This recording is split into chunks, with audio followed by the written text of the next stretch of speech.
Puthari is the Kodava Harvest Festival celebrated at the end of the year.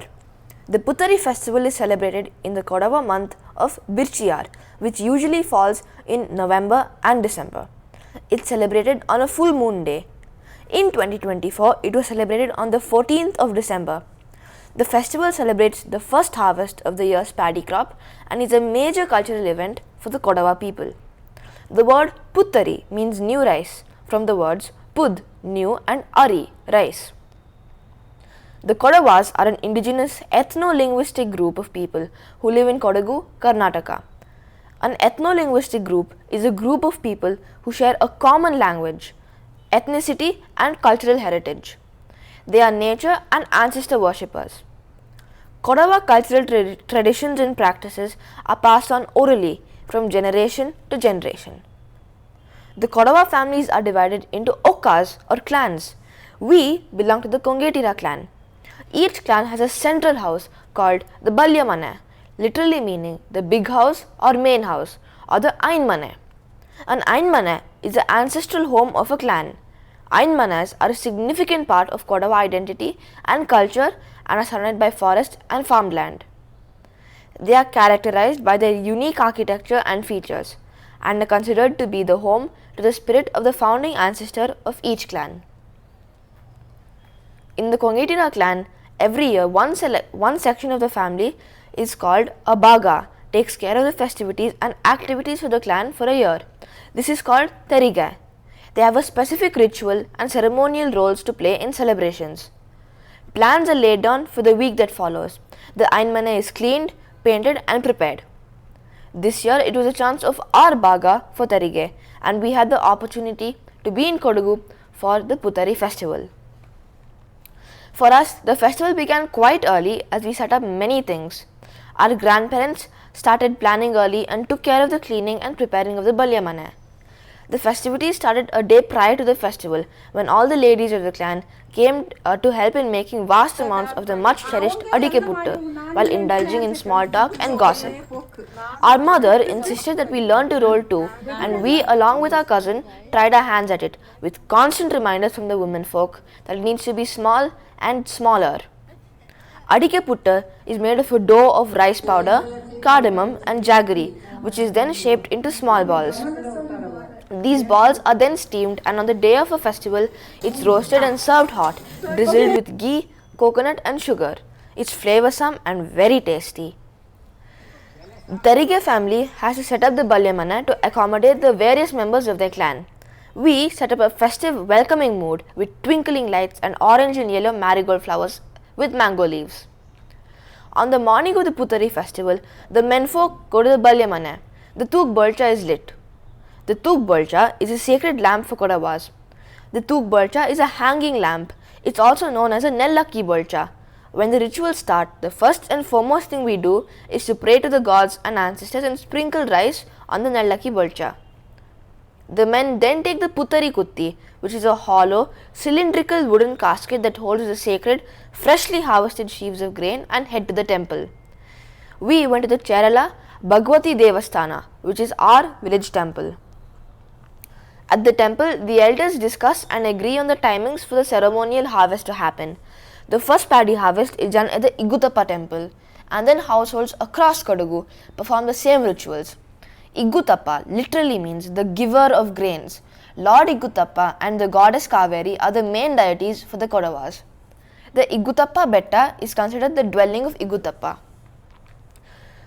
The temple priest blesses the Kutti. We then go to the fields where the new paddy crop, which is to be harvested later that night, is growing. The elders will then bunch a few clumps of rice stalks and tie a knot around it. We then come back to the Balyamana and place the Kutti near a Taliya Takki Bolcha in the courtyard to the cries of Poli Poli Deva, which means may we prosper, O Lord. A Taliya Takki Bolcha is a bell metal platter heaped with rice on which a lit lamp is placed. Then it's a break and a rest. In the evening, all the family members gather at the Balyamana while the women bustle around and get busy with the food and festivities. The menfolk start the Nerakatwa after ceremonial Nerakutwa happens at the Igutappa temple. The Nerakutwa ceremony is the making of conical holders for the Kada, the new grain sheaves from the paddy field. Nere are made with rolled leaves of native trees and are tied with a thin strip of bark from specific trees. Each of these leaves is believed to be symbolic of different attributes such as sacredness, temperance, morality, hygiene, and good health. The men swiftly tie the nere to cries of Poli Poli Deva. The nere is then placed in a basket in the Kanni Kombara. The Kanni Kombara is a sacred room located in the southwest corner of the Balyamana. This room is used when offerings are made to the Karana. The Karana is the ancestral head of the family. Earlier in the day, the Kanni Kombara is cleaned up and the Alarupas are arranged. Alarupas are representative images of ancestors and family members who are no more. Snacks for Puthari at the Kongitira Balyamana are the kalanji and the much loved adike puttu and piping hot coffee and other snacks. The family then sets off to the ceremonial harvesting, carrying the kutti and singing the Balopad song with drumming on the dudi, a traditional drum.